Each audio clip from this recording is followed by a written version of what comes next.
Today we're going to start talking about the types of food.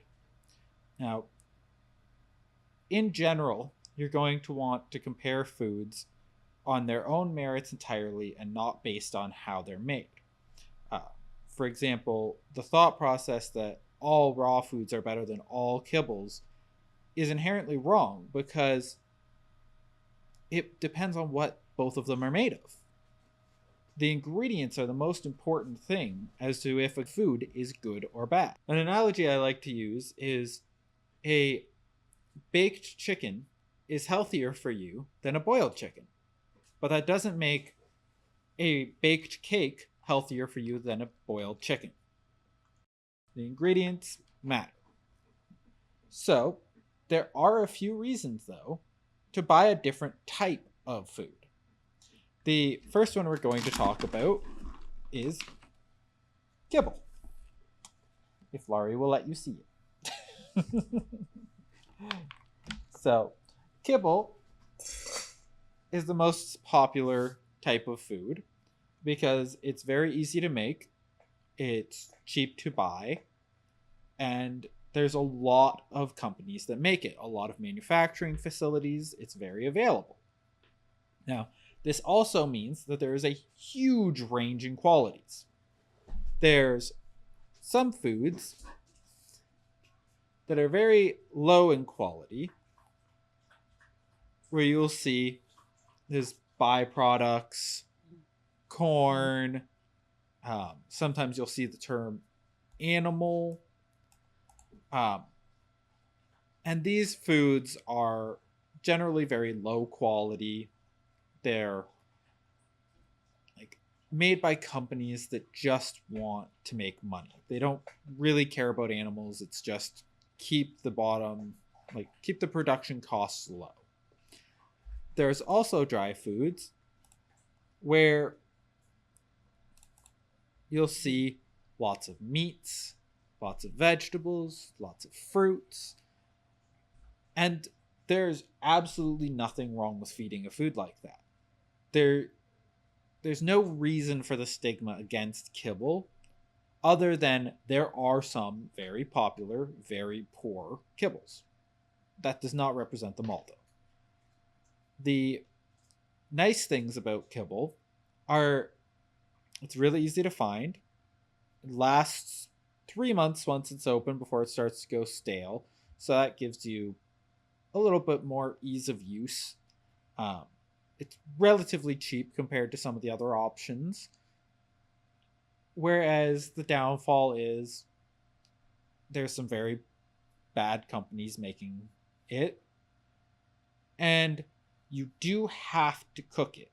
And when you cook anything, you're cooking out some of the nutrients. What the really good companies will do is they'll cook it at the lowest temperature they can, which is a slower process, makes you less money, but you end up with a far superior product. What the bad companies will do is cook it at insanely high temperatures very quickly and get rid of all the nutrients. The second one we're going to talk about is wet food. Wet food is primarily used for cats, like Larry, who aren't great about drinking water. So wet food is a nice way to get extra water into your animal. It's a very common problem with cats. As you can see, there's a lot of moisture in it. So giving them extra moisture means that they're less likely to get urinary tract infections, crystals, things like that, because they've got the moisture content to dilute everything inside their system. The other main reason to give it are if they have any dental problems. A lot of people find it easier to give a wet food. And if they have any issues with palatability, it's very flavorful. So a lot of people just stick some wet food on top of their other food, get their dog, cat to eat better. Next up, we have raw food. Raw food is probably the biggest range of qualities, because you have what I call an incomplete raw food, where the ingredients are a little too simple. Um, Basically, they don't have all the nutrients that you need to meet AFCO. Then you've got, lots of protein, lots of fats, but maybe not enough minerals, vitamins, things like that. This will cause, over a long term, some deficiencies.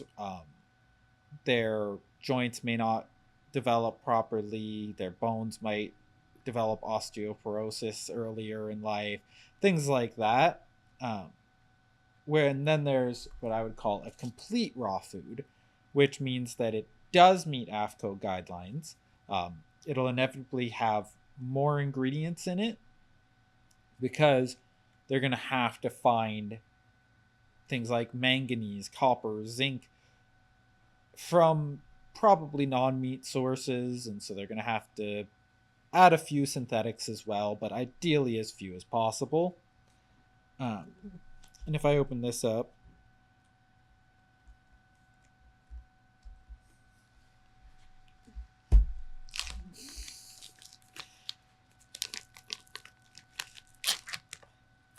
you'll see that it just looks like kind of frozen meat.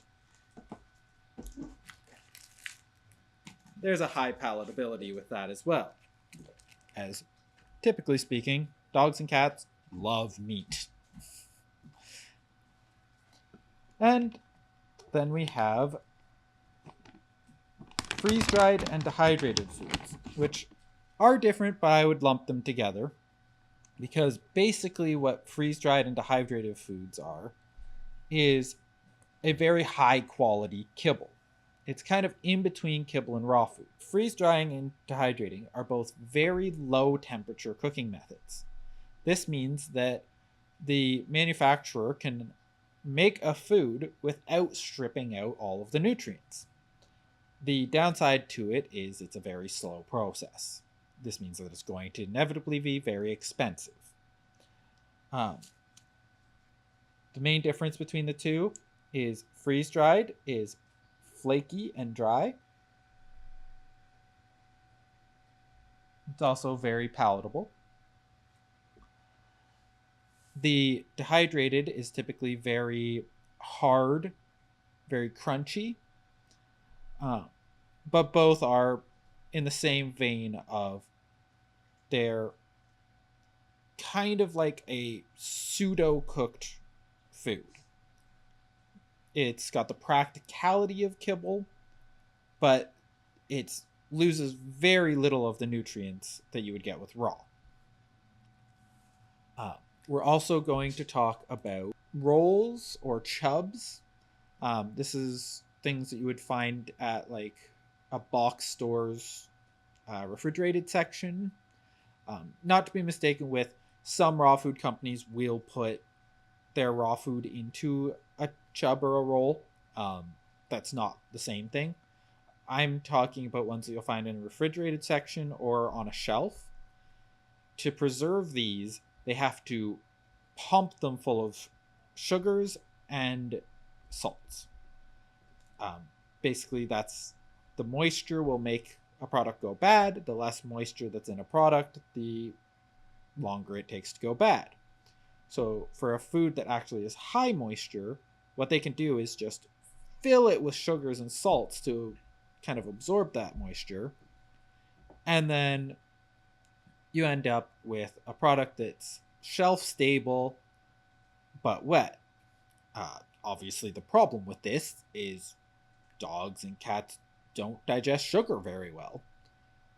So you're going to end up causing a lot of health problems by feeding them.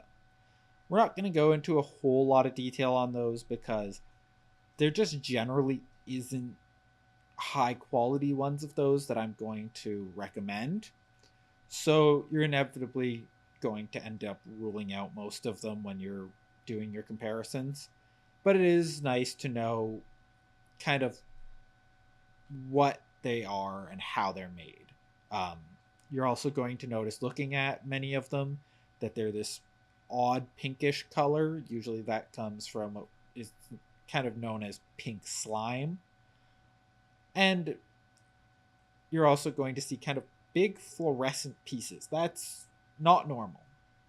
Um, Typically speaking, once you cook something, it ends up as kind of a brownish color anyways. So your food should generally be a brownish shade no matter what it is. And lastly, I'm just going to do a brief talk about um, a new kind of fad. Once again, not something I'm going to recommend, so we're just going to touch on it briefly. But they call them gently cooked foods. Typically, it's somebody who sells direct to a like delivery to your home. Uh, these foods tend to be very, very vague with their ingredients on their websites. Um, Many of them will make false claims, especially here in Canada. We have no pet food guidelines. So, for the most part, we have to rely on AFCO, which is a governing body that is in the States. And I even kind of say governing body loosely. What they do is they collect all the different states' requirements and combine them. And then, if you meet the requirements that they set, you will meet all of the state's requirements. Um, you don't have to get approved by them. You don't have to get registered with them. It's just something that you can put on your bag, but you can lie. Um, and so some companies have gone that route where they've decided, I'm just going to lie. And especially here in Canada, a lot of these small out of people's basements types companies, they've just realized that they can lie to you and say it meets AFCO when it doesn't. Um, I do find that's the case with a lot of these gently cooked foods. They'll say that they meet AFCO and then they have 5, 6 ingredients. That's just not going to happen. Um, from my experience formulating foods, I'd say it's bare minimum about 12 ingredients. And you'll also notice looking at them, there tends to be a lot of things like rice. Um, and as we'll get into later, rice just isn't really like it's fine to have some of it. It's not something you want a visible amount of in your dog's food or your especially your cat's food because cats are true carnivores where they need meat. Um, which we will get into next when we talk about the different nutrients.